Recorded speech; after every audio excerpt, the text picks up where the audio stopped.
direto do Planalto. Saiba mais sobre as ações do governo. Depois de um 2024 de excelentes resultados, o recente anúncio da expansão do Minha Casa Minha Vida para famílias com renda de R$ 8.000 a R$ 12.000 foi assunto no 100º Encontro Internacional da Indústria da Construção, que ocorreu esta semana em São Paulo. Segundo Renato de Souza Correia, presidente da Câmara Brasileira da Indústria de Construção, a ampliação do Minha Casa Minha Vida é mais uma prova da palavra do presidente Lula com o setor. A criação da faixa 4 completa o círculo virtuoso desse programa, melhorando as condições de aquisição da casa própria também para a classe média. Foi com satisfação que recebemos esse anúncio, que cumpre, presidente, a promessa feita por Vossa Excelência em novembro passado, de que não faltaria dinheiro para a construção. Muito obrigado por cumprir essa promessa. Em 2024, a construção civil colaborou na geração de 110.133 novos postos de trabalho, empregando mais de 2.850.000 pessoas. De acordo com o presidente da Câmara Brasileira da Indústria, os canteiros de obras estão recebendo pessoas dos programas sociais que estão trabalhando para o setor crescer. É inegável que o atual governo destravou o investimento e tem atuado para estimular tomada de decisão por novos projetos. O avanço esperado nos investimentos em habitação, infraestrutura, demanda a indústria e requer a expansão da mão de obra. Para fazer frente a esse desafio, é estratégica a contratação dos profissionais dos programas sociais do governo pelas empresas do setor da construção. Segundo a consultora em construção civil, Carolina Lacerda, a experiência de contratação de mão de obra do CadÚnico já é um sucesso em Goiás. Nosso setor sempre foi uma engrenagem importante na geração de emprego do país e continua precisando de gente disposta para trabalhar. A qualificação pode acontecer no próprio canteiro. Um bom exemplo foi a iniciativa do Sinduscom Goiás, que formou cerca de 300 pessoas no ano passado com cursos realizados dentro das próprias obras. A união desses esforços, somada à modernização do setor, com processos mais secos e industrializados, abriu uma grande oportunidade para essas famílias. Isso inclui os mais jovens e também as mulheres. Segundo o ministro das Cidades, Jader Filho, a expansão do Minha Casa Minha Vida para a classe média é mais um compromisso de campanha do presidente que vai finalmente chegar à população. E lançamos, presidente, com mais recursos aportados pelo FGTS, um grande incentivo ao financiamento habitacional para a classe média, conforme isso já vinha pedindo desde o início do seu governo. Vamos atender, no Minha Casa Minha Vida, as famílias de renda mensal de R$ 8 até R$ 12.000, criando assim o Faixa 4. Serão inicialmente 120 mil famílias que hoje não encontram condições ideais de financiamento no mercado. O mercado da construção civil está em um excelente momento.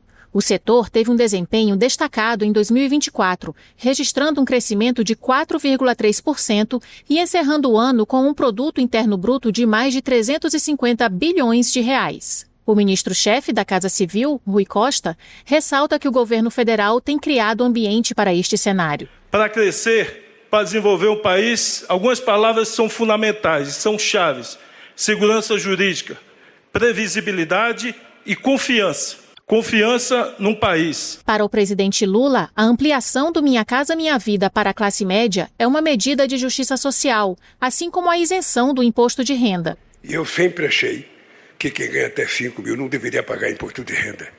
Aliás, eu sempre achei que salário não era renda. Renda é o cara que recebe, dividendo, bilhões de bilhões e não paga nada. Renda é o cara que tem aí 3, 4, 5, 6, 7 milhões de herança e paga só 4% de imposto, quando nos Estados Unidos paga 50%. A nova linha do Minha Casa Minha Vida classe média prevê a possibilidade de financiamentos de até 420 meses, com taxas de juros de 10,50% ao ano, valor abaixo das de mercado, para aquisição de imóveis de até R$ 500 mil. De Brasília, Gisele Brasil. Você ouviu Direto do Planalto. Olá, você está no Conexão Energia, o fio que te conecta ao Ministério de Minas e Energia, trazendo em nossos boletins as principais notícias sobre o cenário energético no Brasil e no mundo. O Conexão Energia é uma parceria entre o Ministério de Minas e Energia e a Rádio Gov.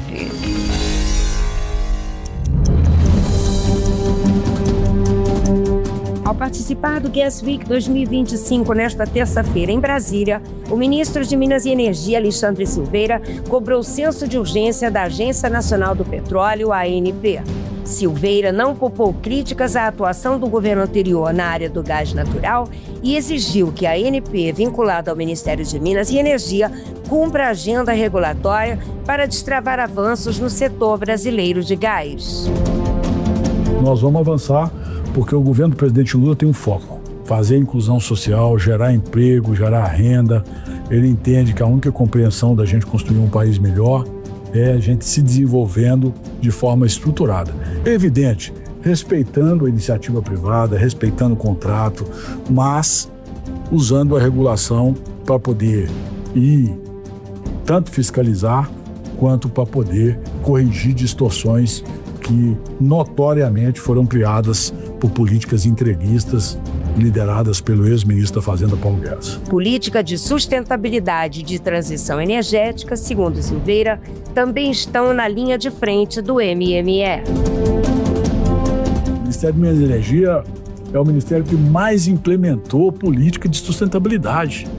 Nós ampliamos o combustível do futuro, a nossa matriz de descarbonização das matrizes autointensivas, matriz de mobilidade e transporte, aumentando, permitindo o aumento da participação do etanol, do biodiesel, do combustível sustentável de aviação, do diesel verde, da regulação da captura e estocagem de carbono para a gente ter emissão líquida negativa na produção dos biocombustíveis no Brasil.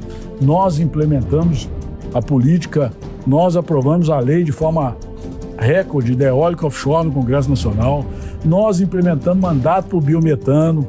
Ninguém fez política de transição energética e política de sustentabilidade como o Ministério de Minas e Energia. O Conexão Energia fica por aqui. Mais informações, acesse www.mme.gov.br. Nossos boletins têm a produção e apresentação de Nise Quintas e edição de Ana Lúcia Ferreira e Bruno Piuí. O Conexão Energia é uma parceria do Ministério de Minas e Energia e a Rádio Gov.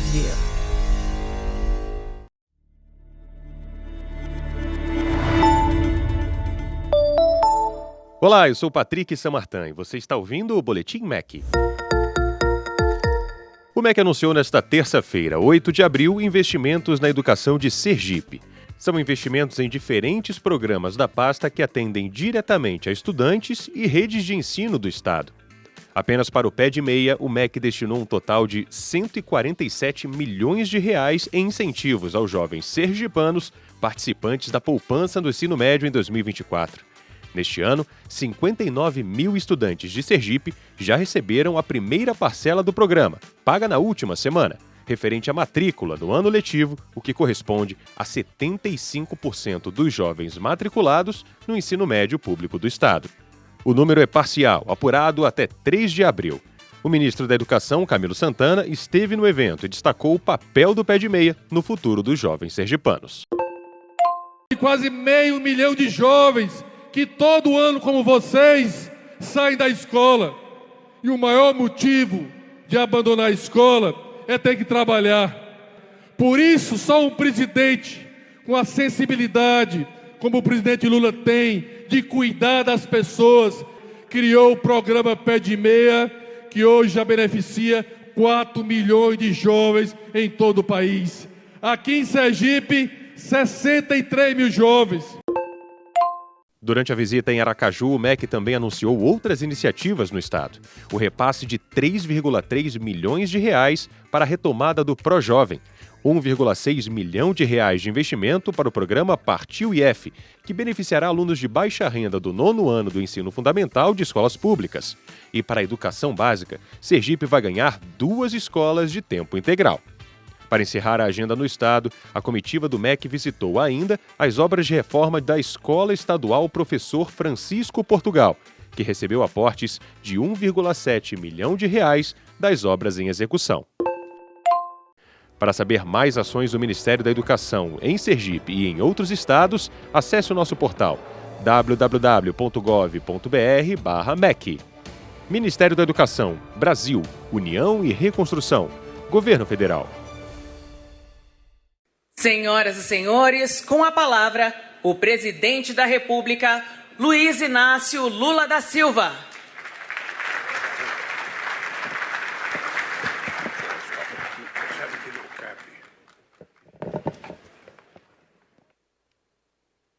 Eu queria dizer para vocês da minha alegria de participar mais uma vez do encontro da construção civil brasileira. Setor da indústria, que a gente descobre quando um país está crescendo economicamente, quando a gente desce no aeroporto e vai para a cidade, e a gente vê uma quantidade enorme de gruas levantando material para o crescimento do país. E com o crescimento do conhecimento científico e tecnológico, hoje vocês estão dando uma demonstração de que esse setor continua e por muito tempo será um setor de ponta nesse país. Até porque falta muita coisa para a gente fazer. Eu queria, cumprimentando o companheiro Renato Correia, presidente da CEBIC, cumprimentar todos os empresários aqui presentes, cumprimentar o presidente da Suprema Corte, Luiz Roberto Barroso, cumprimentar os meus ministros que falaram aqui, cumprimentar os deputados, e dizer para vocês que eu estou decidido a abolir a nominata, porque a nominata leva muito tempo e o cara quer controlar o tempo em 5 minutos. Eu, na verdade, adotei esse critério de 5 minutos pelo seguinte. Normalmente, no Brasil, a gente fala de improviso e a gente fala quanto quer e muitas vezes a gente fala para terminar e para concluir e para terminar e nunca termina e nunca conclui. E, às vezes, a gente se alonga demais.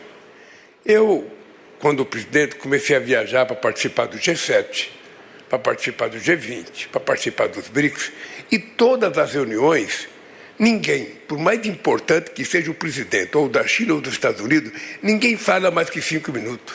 É de 4 a 5 minutos. Então você escreve um textozinho e coloca só o essencial, partindo do pressuposto de que o importante é o principal, o resto é secundário.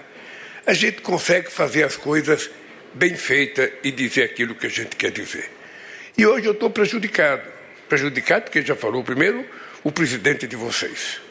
Depois falou os ministros da cidade, o ministro da Casa Civil, o ministro da Fazenda, falou o presidente da Casa, todos falando o que estão escrito aqui no meu discurso. Então, eu, na verdade, o companheiro Renato, eu poderia falar, eu fico com o discurso do Renato e tá bom. Mas eu queria só lembrar vocês de uma coisa. Muito claro, eu queria marcar isso aqui com vocês. Vocês estão lembrados que há pouco tempo atrás a gente tinha um processo eleitoral nesse país e eu cansei de dizer para vocês que tinha algumas coisas que precisariam ser colocadas em prática nesse país para que esse país pudesse dar certo. Esse país, ninguém consegue governá-lo com bravata. Já não deu certo durante muito tempo. Esse país, ninguém consegue governá-lo com mentira, porque já não deu certo também. E é preciso que a gente encontre homens e mulheres, empresários e trabalhadores de todos os setores, para a gente definir que país que verdadeiramente a gente quer. Somente nós podemos definir. Eu dizia para vocês, olha, nós precisamos ter um país em que a gente tenha, primeiro, estabilidade política. O país precisa voltar à civilidade civilizatória para que a gente possa decidir que país que a gente quer construir. Depois desse país tem que ter estabilidade jurídica. Ninguém pode ser pego todo dia de surpresa com alguma novidade que acontece em algum lugar desse país, no Congresso, no Poder Executivo, no Poder Judiciário. É preciso que a gente tenha essa estabilidade jurídica. Mas é preciso que a gente tenha também estabilidade econômica. Vocês não podem levantar demanda dizendo o juros vai subir, o juros vai descer, a economia vai cair, vai crescer, o crescimento vai ser 0,5%, vai ser 1%, vai ser 2%. Todo dia vocês acordam com essas notícias. E a cabeça de vocês funciona a partir da notícia que vocês recebem. Se fala bem da economia, vocês se sentem encorajados. eu vou colocar o meu dinheirinho para fazer investimento. Mas se fala que não vai dar certo, você fala, eu vou me retrair, eu não vou investir agora porque tal pessoa está dizendo que não vai dar certo. E é importante que a gente tenha clareza de que nós precisamos de estabilidade econômica, nós precisamos de estabilidade fiscal, nós precisamos de estabilidade social e nós precisamos de previsibilidade. Todo mundo precisa de previsibilidade para fazer no começo do ano as contas e os projetos do que vão fazer durante o ano inteiro. E aí é inexorável a necessidade da construção de uma parceria de honestidade entre o governo e a sociedade brasileira, entre o governo e o poder legislativo. Se a gente brinca de enganar, achando que a gente pode dizer o que a gente quiser, porque não vai acontecer, porque vai acontecer, sabe, não dá certo. Esse país não pode ser, sabe, vítima de um cavalo de pau. Não pode. Eu estou vendo o comportamento do presidente Trump nos Estados Unidos. Eu não sei o que vocês pensam, mas eu acho que não vai dar certo. Não vai dar certo. Ninguém pega um transatlântico daquele, carregado, e muito carregado, e faz as coisas que estão acontecendo lá. Ninguém brinca de que o mundo não existe com quase 200 países. Ninguém esquece que todos os países querem ter soberania e querem estabelecer um processo de harmonia. Afinal de contas, a coisa mais importante hoje é o multilateralismo. Quantos anos vocês passaram ouvindo que era preciso defender o livre comércio? Quantos anos vocês ouviram passar dizendo que era preciso ter globalização, que era preciso combater o protecionismo?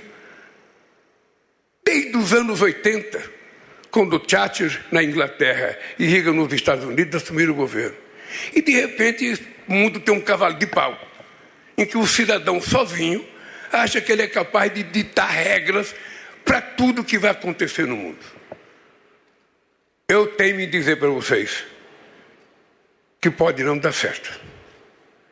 E por isso é importante que nós, brasileiros, mantenhamos o equilíbrio para que a gente tome decisão com base nas nossas realidades, para que a gente defina o projeto de país que a gente quer e a gente possa colocar ele em prática. E vou dizer para vocês uma outra coisa. Há 55 anos atrás, o presidente da República desse país chamava-se Garrastazu Médici. O ministro da Fazenda chamava-se Antônio Delfim Neto.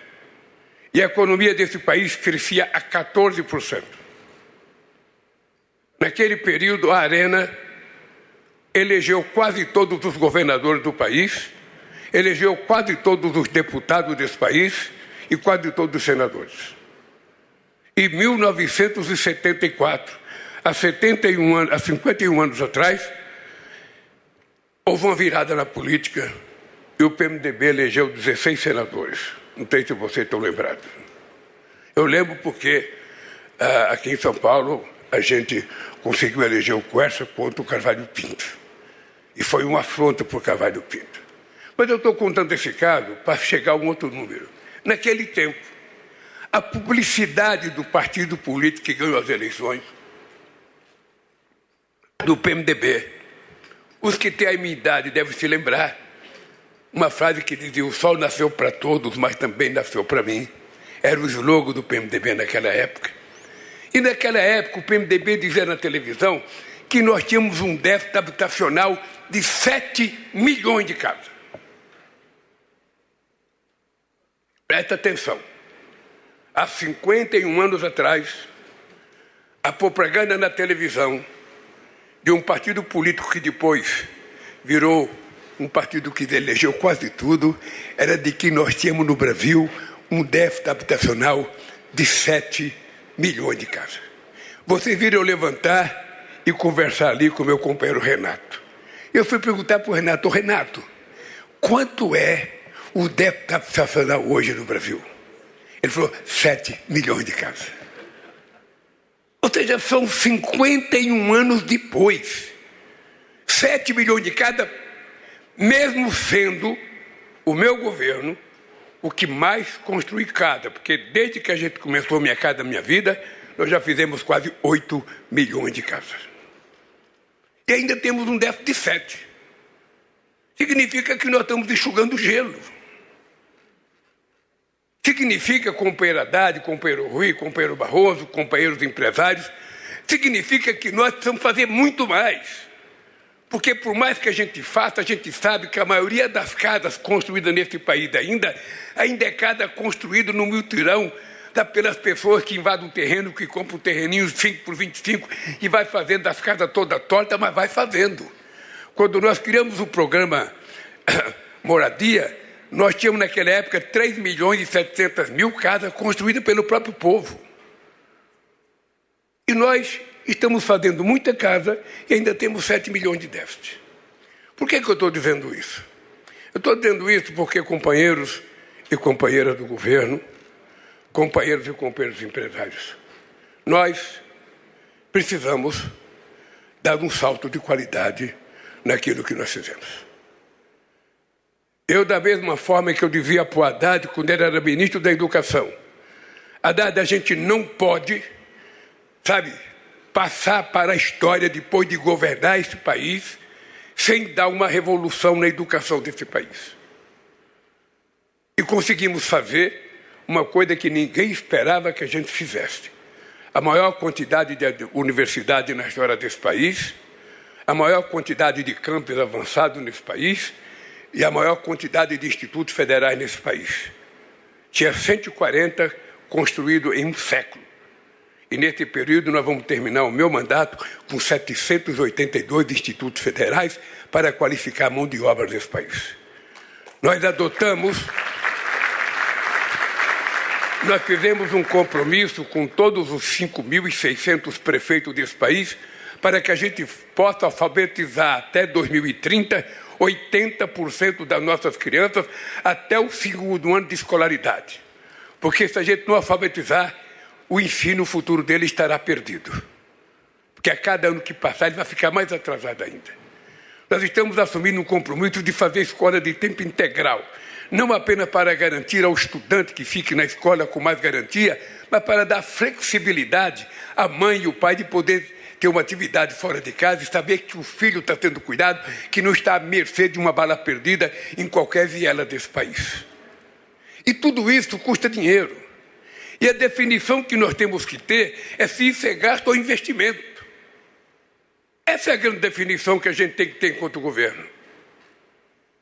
Na minha opinião, tudo isso é investimento. Da mesma forma que investir na construção de casa para o povo, ninguém pode dizer que é gasto. É investimento. Porque não só você está construindo ativos produtivos para a sociedade, para o país, como você está dando garantia. Quem é que não quer um ninho? Vocês já viram um passarinho não querer construir o seu ninho, toda primavera? Então, companheiros, nós precisamos dar um jeito de dar um salto de qualidade. Se fazer a quantidade de casa que nós estamos fazendo ainda não dá conta da gente vencer esse tal de déficit habitacional, é preciso que a gente seja criativo e que a gente pense mais. É preciso criar mais dinheiro, inventar mais fundo, inventar mais alguma coisa, porque nós precisamos resolver o déficit habitacional. Ainda tem muita palafita nesse país. Eu fui este dia no Porto de Santos, ali no Guarujá, para dar início à obra do túnel. É uma vergonha. São Paulo é o estado mais rico da federação, a quantidade de palafita entre Santos e Guarujá. Não é possível o governador, o presidente, o prefeito ver. Porque o povo anda a pé, mas ele anda de helicóptero. Então, certamente, ele vê se tem palafita. Então, esse encontro aqui, querido, eu queria dizer para vocês que a gente tem que tomar uma decisão, Renato. É o seguinte, primeiro, eu quero te parabenizar. Eu conheço muitos presidentes de sindicato. Eu conheço muitos presidentes da associação empresarial. E posso te dizer uma pouca. Tem poucos igual a você. Poucos. Poucos igual a você.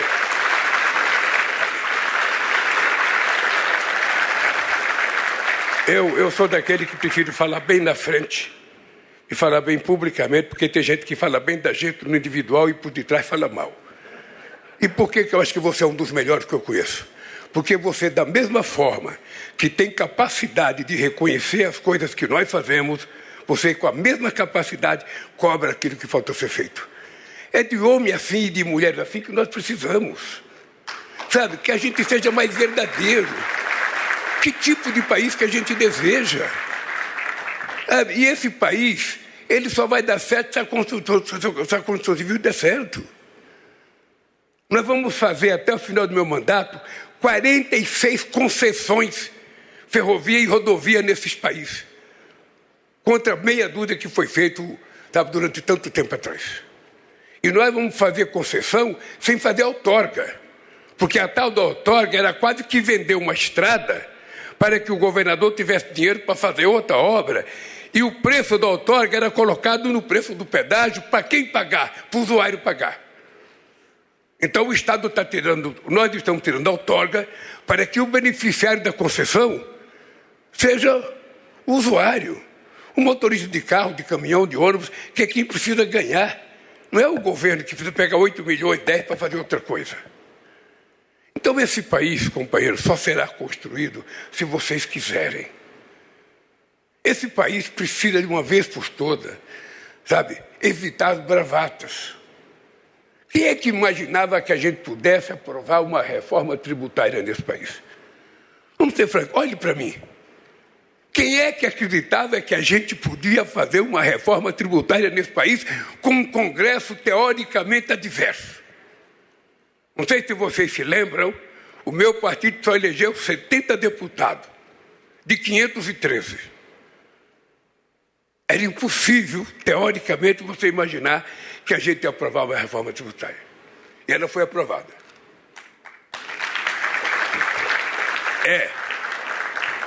A primeira reforma tributária aprovada num regime democrático.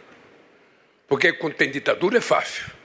Mas quando tem democracia, você tem que ouvir, tem que ler as críticas da imprensa, ouvir as críticas dos jornalistas, ouvir os partidos, os deputados, os senadores criticar, ouvir o sindicato reclamar, ouvir os empresários fazer pressão daqui e de lá, e nós conseguimos. Graças à capacidade de articulação do nosso companheiro Fernando Haddad, do Ministério da Fazenda. E quem é que imaginava que a gente fosse aprovar uma PEC da transição? Quando nós ganhamos as eleições, nós começamos a governar 2 meses antes, porque esse país não tinha previsão sequer de pagar as dívidas do outro presidente. E nós aprovamos uma PEC da transição, com um Congresso que tinha votado contra nós. Isso chama-se capacidade de articulação política. Isso chama-se civilidade. Chama capacidade de conversar com os contrários. Chama-se capacidade de ceder. Capacidade de convencer, capacidade de compreender que não é o que nós queremos que tem que ser aprovado, é o que é possível que vai ser aprovado. E é por isso que as coisas estão dando certo. Eu estive em 25 de janeiro do ano passado, de 2003, em Orishima. Estava lá visitando eu e o presidente dos Estados Unidos, onde jogaram a bomba de Hiroshima. Eu, se fosse presidente dos Estados Unidos, eu jamais iria no lugar que jogou a bomba, mas ele foi. Ele foi. E lá eu encontro com uma mulherzinha, sabe, presidenta do FMI, diretora-geral do FMI, nem me conhecia, presidente Lula. Você sabe que o Brasil está difícil, a coisa para o Brasil só vai crescer 0,8%. Eu falei, você nem me conhece? Eu não te conheço? Sabe? Como é que você fala que o Brasil vai crescer 8%? E a resposta veio no final do ano. O Brasil cresceu 3,2%. 3,2%. Depois começou os outros, porque está cheio de especialistas nesse país. Não tem um especialista para dar um palpite bom. É só para desagregar, não vai dar certo. Pois não é possível. A economia não vai crescer. A economia não vai crescer. Está cheio de dono da verdade. Está cheio de professor de Deus dando palpite em economia. A economia só vai crescer 1,5%. Ela não vai passar. Crescemos 3,4%. E presta atenção no que eu estou falando para vocês. Apesar da taxa de juros, apesar do Trump, pode ficar certo que nesse país está acontecendo um milagre. Não é o milagre da macroeconomia, é o milagre da microeconomia.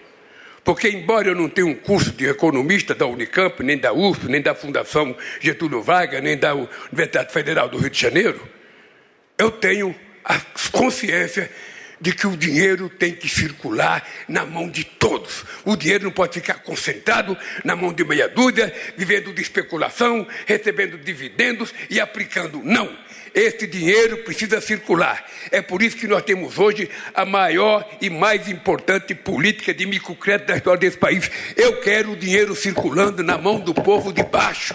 O pessoal do andar de baixo. Ele tem o direito de ter um crédito. Ele tem direito de tomar 3, 4, 5 mil reais emprestado. Na hora que ele tem um dinheiro, ele vai para o comércio. O comércio vende e gera um emprego. E vai para a indústria gera mais um emprego, gera mais um salário. E é isso que está acontecendo no Brasil.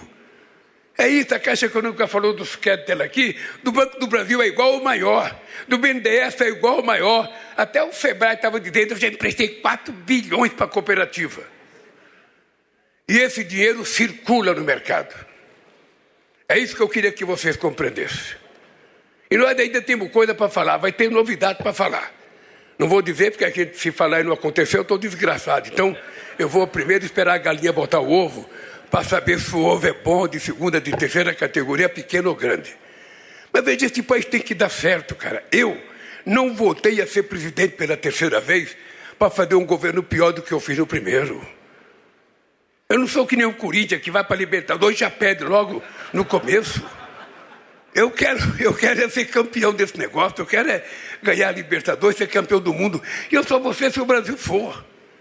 E eu acredito. Quando a gente fala, mas precisa pensar no futuro, no passado, não tem futuro melhor do que você recuperar as coisas que deram errado no passado. Esse país foi semi-destruído. Vocês sabem disso. Vocês sabem. Porque vocês conviveram, tiveram reunião, tiveram debate com o ministro da Fazenda, com o presidente da República.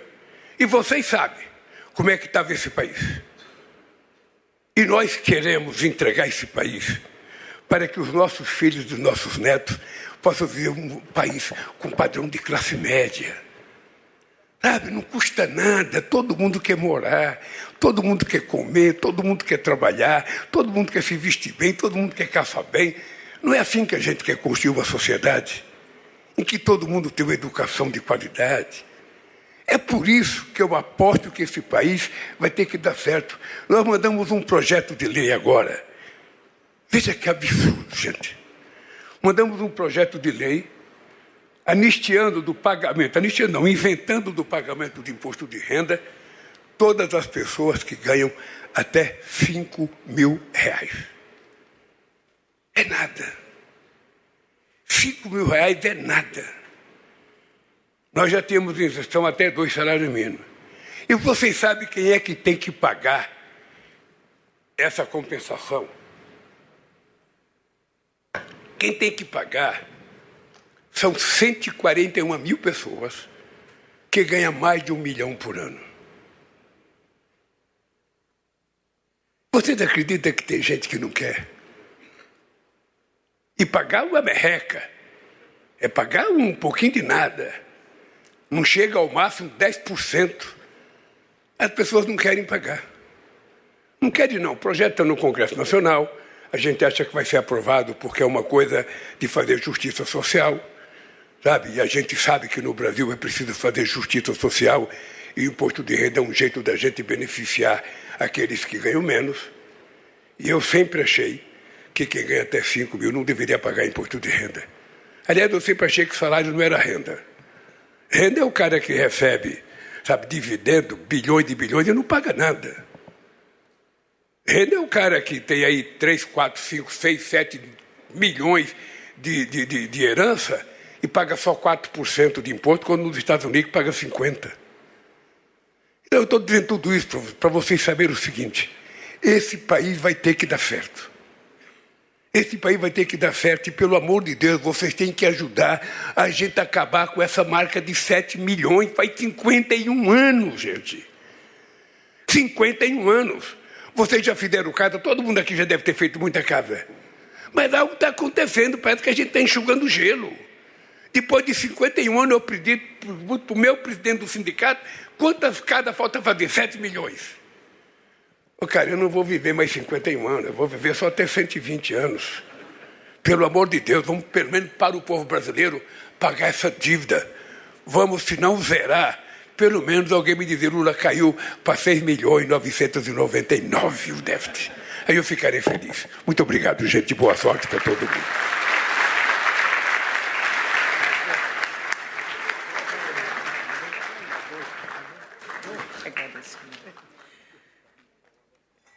Está encerrada esta cerimônia. Pede-se a todas e todos que aguardem a saída do presidente da República. Faz uso da palavra agora o ministro das Cidades, Jader Filho. Bom dia a todos e a todas. Quero iniciar agradecendo a Deus pelo dia de hoje. Iniciar saudando o maior presidente da história desse país, Luiz Inácio Lula da Silva. Saudar o querido amigo presidente do Supremo Tribunal Federal, Luiz Roberto Barroso. Saudar em nome dos ministros Rui Costa e Fernando Haddad a todos os meus colegas ministros. Saudar em nome do deputado federal Marangoni ao Congresso Nacional. Saudar o querido Carlos Vieira e a Inês Magalhães. Em nome de vocês, quero saudar todo o time da Caixa Econômica Federal. Saudar em nome da Mayara Nardi, a diretora de portfólio da RX Brasil, aqui a todos que estão fazendo a FEICOM. Ao querido amigo Renato Correia, que tem sido peça fundamental para o sucesso dos programas sociais de habitação e da construção do governo do presidente Lula, minhas senhoras e meus senhores. Muito bom dia. É com muita satisfação que participo da 100ª edição do Encontro Nacional da Indústria da Construção, agora em sua versão internacional, em pleno coração da FEICOM, a maior feira de construção civil da América Latina. Faço questão de parabenizar a Câmara Brasileira da Indústria da Construção pela sua trajetória de excelência, por consolidar o ENIC como referência para o setor e, principalmente, por fazer deste espaço um ambiente de troca, reflexão e ação em torno dos grandes enfrentamentos da nossa indústria. Hoje falamos de habitação, falamos de financiamento e falamos de futuro. Os desafios da habitação no Brasil e no mundo é um tema indispensável que para a sociedade brasileira debata e busque alternativas viáveis para avançar e aperfeiçoar ações políticas públicas. Todos sabemos que o acesso à moradia é um direito constitucional, mas também é um dos maiores problemas enfrentados pelos países em desenvolvimento. E superá-lo exige financiamento estruturado, previsível, acessível e sustentável. O governo do presidente Lula vem estimulando a industrialização da construção civil e sua presença no programa Minha Casa Minha Vida. E queremos que o setor consiga reduzir custos, reduzir os prazos de construção, aprimorar a qualidade, contribuir ainda mais para a sustentabilidade ambiental com maior eficiência energética e promoção da descarbonização, ampliar a capacidade de produção para que seja possível aumentar o Minha Casa Minha Vida e atender a nossa população. Gerar novos empregos de qualidade. Nesse contexto, já foi aprovada a reforma tributária que incentivará, Renato, a habitação de interesse social e reduzirá grande parte das dificuldades existentes para a industrialização da construção. Foram disponibilizados também linhas de financiamento para inovação, investimentos e para ampliação da capacidade do setor industrial da construção no âmbito da Nova Indústria Brasil. O BNDES e o FINEP estão de portas abertas para o setor da construção civil. É necessário também destacar o papel estratégico e de alta relevância do nosso popular FGTS, que, mais do que um instrumento social, é um verdadeiro motor de transformação social e urbana do Brasil, ministro Fernando Haddad. Entre 2023 e 2024, presidente Lula, desde a sua posse, o Ministério das Cidades, por meio do FGTS e do OGU, contratou mais de 1.400.000 novas moradias. Isso representa 232 bilhões em investimentos, um impacto extremamente positivo para milhares de municípios, milhões de famílias e todas as regiões do país, sem exceção. E lançamos, presidente, com mais recursos aportados pelo FGTS, um grande incentivo ao financiamento habitacional para a classe média, conforme isso já vinha pedindo desde o início do seu governo. Vamos atender, no Minha Casa Minha Vida, as famílias de renda mensal de 8 até 12 mil reais, criando assim o Faixa 4. Serão inicialmente 120 mil famílias que hoje não encontram condições ideais de financiamento no mercado.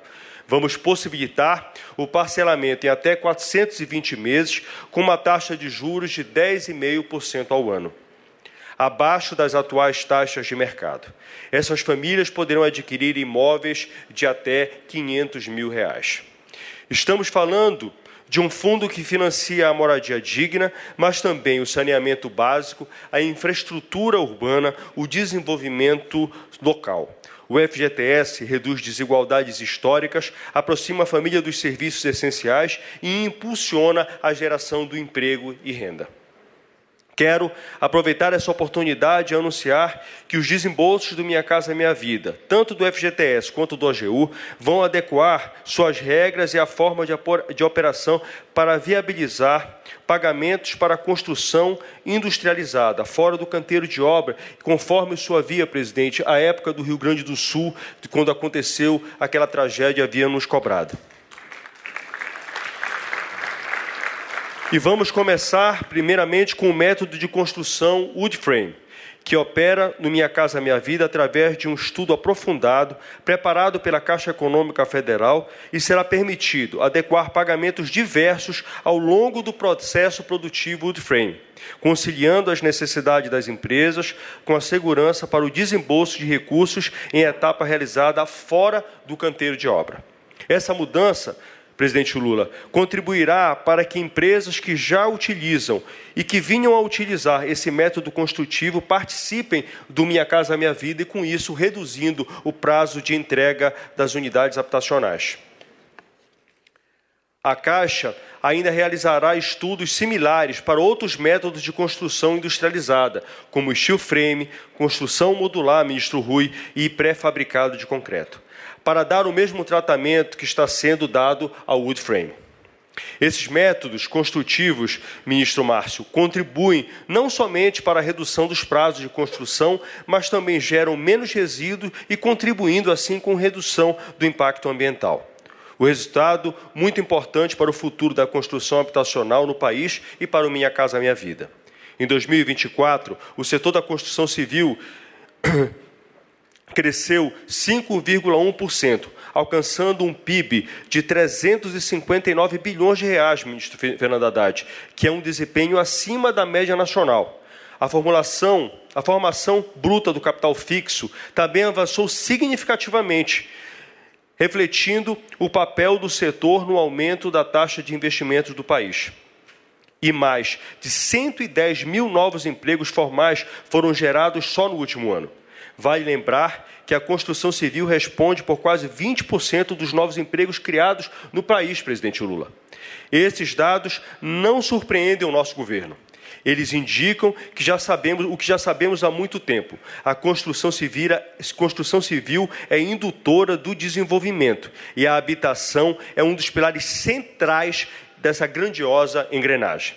Mas é preciso que tenhamos a consciência de admitir que é necessário ir além. Não basta construir mais, é preciso construir melhor, com sustentabilidade, com inovação, com foco nas pessoas e no uso inteligente dos recursos. Também temos atuado no plano internacional para promover melhores padrões de construção. Foi isso que assinamos no ano passado na França, a Declaração de Chaillot, juntamente com outros 60 países, em que nós nos comprometemos a promover edificações mais sustentáveis e resilientes. E nossa participação como vice-presidente do Conselho Intergovernamental de Edificações do Clima, trará esse debate na primeira reunião ministerial que ocorrerá na COP30 na minha Belém. É indispensável ainda destacar o papel do Ministério das Cidades como articulador desse ecossistema. Temos atuado de forma integrada com o setor privado, com entes federativos e com os movimentos sociais para ampliar o acesso à moradia, diversificar as fontes de financiamento e aprimorar os marcos regulatórios do setor. Temos o compromisso de garantir que o investimento público seja cada vez mais eficiente, transparente e voltado para os resultados concretos. Aproveito aqui para anunciar às senhoras e aos senhores que nas próximas semanas abriremos a nova seleção do Minha Casa Minha Vida em 2025. Serão 100 mil novas moradias, então, senhoras e senhores, preparem seus projetos, preparem seus terrenos e daqui a pouquinho Minha Casa Minha Vida vai abrir sua seleção, então corra lá para fazer a sua inscrição. Aproveito para anunciar, senhoras e senhores, o ENIC 100 é um marco, um espaço de escuta, de aprendizado e de construção conjunta. Agradeço, Renato, a CEBIC pelo convite e reafirmo que vamos continuar trabalhando juntos por um Brasil mais justo, mais inclusivo e mais desenvolvido. Porque cada lar construído é uma oportunidade criada, uma esperança renovada, uma vida transformada. Muito obrigado.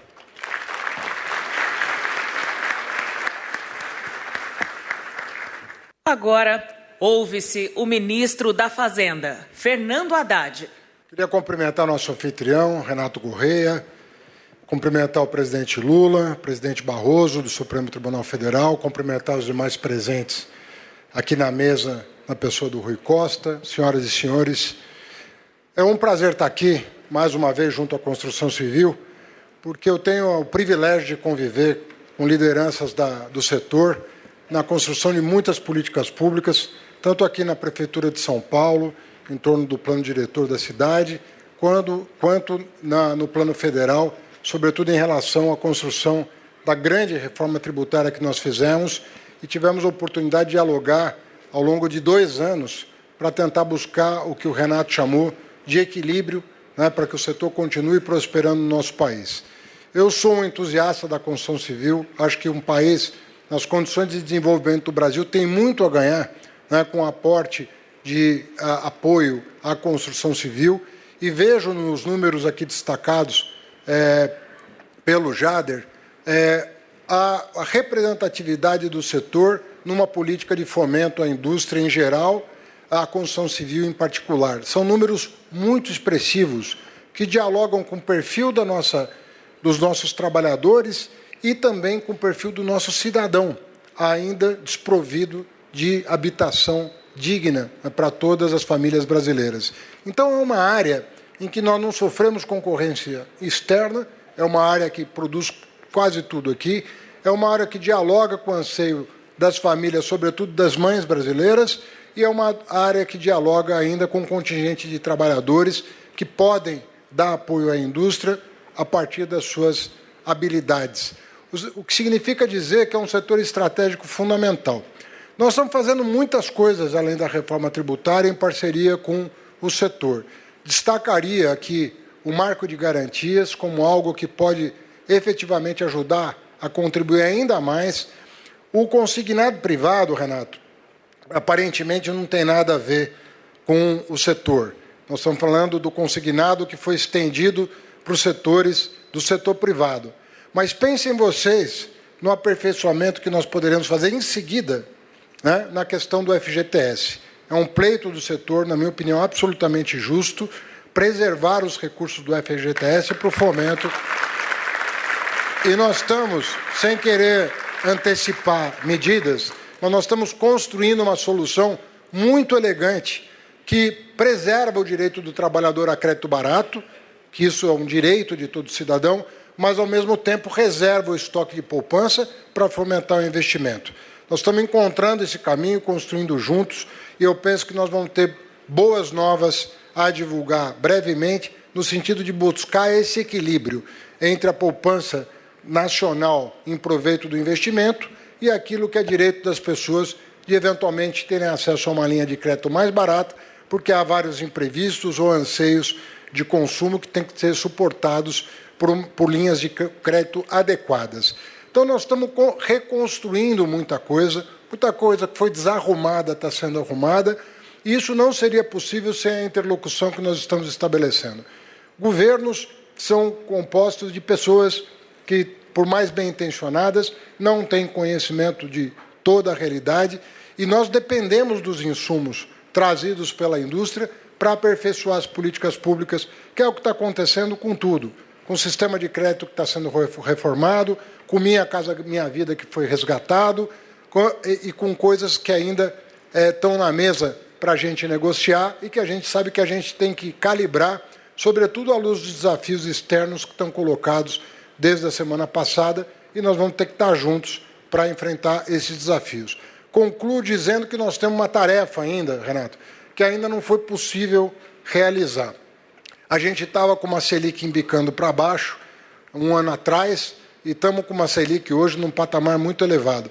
Mas eu não gostaria, realmente não gostaria, de deixar o Ministério da Fazenda sem acertar o lance do mercado secundário dos títulos imobiliários.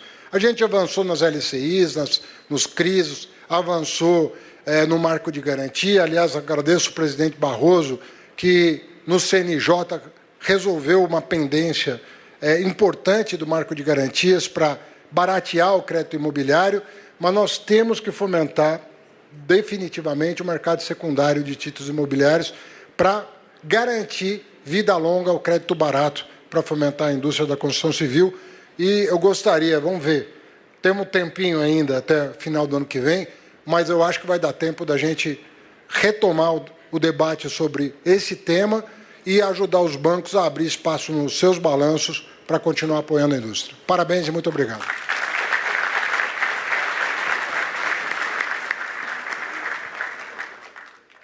Faz uso da palavra neste momento o ministro da Casa Civil, Rui Costa. Bom dia a todos e todas. Eu quero iniciar agradecendo a Deus a oportunidade que Ele nos dá de estar aqui nessa manhã. Quero cumprimentar o presidente Lula, o presidente do STF, Luiz Roberto Barroso, saudar todos os empresários que compõem a mesa e do plenário em nome do Renato Corrêa, presidente da CEBIC, saudar o Ricardo Alban, presidente da Confederação da Indústria, e todos os ministros e representantes do governo aqui, em nome do ministro Haddad. E a gente se perguntava o que dizer nesse encontro, na Feira Nacional e Internacional da Construção Civil. E a gente tentando se colocar no lugar do empresário, o que eu gostaria de ouvir um ministro falar, dizer. Eu entendo que quem é empresário, tem uma empresa, quer cuidar da sua empresa, do seu setor, quer que o governo seja um facilitador dos seus negócios. Quer que o governo faça gestão pública, que tenha transparência, que dialogue. Pois bem, então eu vim aqui dizer que o Brasil voltou a ter governança, voltou a ter planejamento. Quando o presidente Lula montou o governo, ele deu um desafio a cada um dos ministros. Disse: eu quero eficiência, diálogo extremo com os setores empresariais, com a política, com os deputados, com os prefeitos, com os governadores. E eu tenho, em todo lugar que eu vou, desse testemunho. Porque muitos podem pensar que qualquer governo faria isso. E eu tenho que dar o testemunho a você, a cada um de vocês, que eu era governador da Bahia. E eu tinha uma dimensão do quanto estava desmontado. Eu achava que tinha uma dimensão como estava desmontado o governo federal. Mas foi só depois de sentar na cadeira de ministro da Casa Civil que eu, olhando os dados, fiquei aterrorizado. Mais de 4.500 obras de infraestrutura de saúde pública paralisadas, hospitais, clínicas, postos de saúde, CAPs. Mais de 3.500 escolas, creches, escola de ensino fundamental, escola de ensino integral, obras de universidades paralisadas. Mais de 87 unidades de Minha Casa Minha Vida paralisadas. Os programas todos desmontados. E nós tivemos que, em 2 anos, com muito esforço, com muito trabalho, voltar a planejar esse país, a colocar os programas de pé. E criamos o PAC, dialogando com estados, com empresários e com prefeitos. E nesse período, eu quero dizer a vocês que nós estamos construindo um país que dê esperança ao povo brasileiro, que projete um país de oportunidades e de prosperidade, que estamos com muito trabalho construindo um país com mais investimento. E temos que comemorar em 2 anos um crescimento do investimento público e privado do país acima de 35%. Em 2 anos, um crescimento e uma geração de emprego de 3.200.000 postos de trabalho. Um trabalho árduo do vice-presidente Alckmin reestruturando todas as cadeias produtivas, não só da indústria, mas de todos os segmentos, buscando o aumento de produtividade em nosso país. E aumento de produtividade tem tudo a ver com formação profissional, com aumento de escolaridade. E por isso o presidente Lula não só anunciou mais 100 institutos federais de educação tecnológica, mas aposta em reverter um quadro dramático que tem no Brasil de abandono do ensino médio e do ensino técnico, com um programa Pé de Meia, que apenas um ano, Renato, é responsável por uma redução drástica do abandono e da evasão escolar no nível médio. É tudo o que nós queremos, porque aluno que abandona a escola no ensino médio não vai seguir o caminho do bem. Ele vai estar mais vulnerável a aceitar convites para o mundo errado. E por isso, nós temos que comemorar que o ano de 24, se 23 foi puxado pela agroindústria, 24 quem puxou o crescimento foi a indústria. E apostamos que em 25 continuaremos assim, a indústria vigorosa. E quero afirmar que na presença do ministro Barroso, para crescer, para desenvolver um país, algumas palavras são fundamentais, são chaves: segurança jurídica, previsibilidade e confiança. Confiança num país. E por isso, com o PAC, estamos apostando sob a orientação do presidente Lula, não apenas em obras públicas, porque nós temos absoluto compromisso com o equilíbrio fiscal do nosso país, mas apostando, realizando e apoiando os outros entes, como estados e municípios, a realizar o maior plano da história desse país, de concessões e de parceria público-privado, organizados, fomentados e financiados, não só pelo BNDES, e agora nós estamos estruturando Caixa Econômica, Banco do Nordeste e os bancos regionais a também facilitar e financiar e estruturar as PPPs nos municípios e nos estados. Com isso, eu quero convidar não só os investidores nacionais, mas os internacionais. E estamos buscando atraí-los para o Brasil, afirmando em alto e bom som: esse país vai continuar investindo. Aqui foram dados os dados de moradia, 1.200.000 moradias em 2 anos. Estamos agora avançando para a moradia da classe média, consolidando um fundo que esperamos, com certeza, até 2032, ele é progressivo, porque o Fundo Social vem das receitas de petróleo. E com novas áreas a serem exploradas, tende a ser um fundo mais de longo prazo e, portanto, dando previsibilidade e sustentabilidade ao financiamento da moradia no Brasil.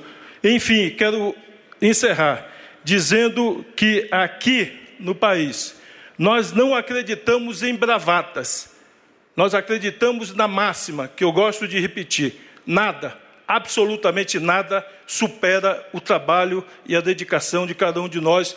Então, quero fazer um convite: vamos construir o nosso Brasil. Obrigado.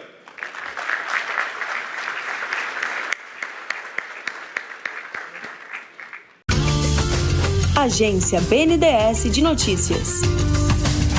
O Ministério do Meio Ambiente e Mudança do Clima e o BNDES, Banco Nacional de Desenvolvimento Econômico e Social, anunciaram um apoio de 39 milhões de reais do Fundo Amazônia para pequenos produtores rurais e extrativistas das cadeias de óleos vegetais, açaí e pescado no Amazonas. A iniciativa vai beneficiar 2.400 famílias em 76 comunidades da região do Médio Juruá.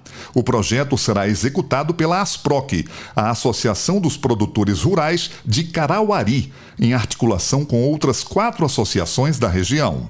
Com esse apoio, o governo federal visa fortalecer e consolidar cadeias socioprodutivas sustentáveis e o comércio ribeirinho na região do Rio Juruá, onde comunidades isoladas levam até 52 horas de viagem para chegar aos centros urbanos. O projeto vai promover o fortalecimento das organizações comunitárias, a diversificação da produção extrativista e a expansão de oportunidades de comercialização e geração de renda, como explica o superintendente da área de meio ambiente do BNDES, Nabil Kadri. Esse apoio do Fundo Amazônia vai contribuir para elevar a qualidade dos produtos da região, com investimentos em beneficiamento e armazenagem, em equipamentos de transporte e na capacitação de 1.190 pessoas para a prática e gestão de atividades econômicas sustentáveis. Está previsto ainda a implantação de sistemas agroflorestais, prioritariamente em áreas degradadas, e o manejo florestal de quase 2 milhões de hectares. Tudo isso vai gerar um impacto na economia local, com fortalecimento de populações e sua manutenção no território. Gerido pelo BNDES, com a coordenação do Ministério do Meio Ambiente,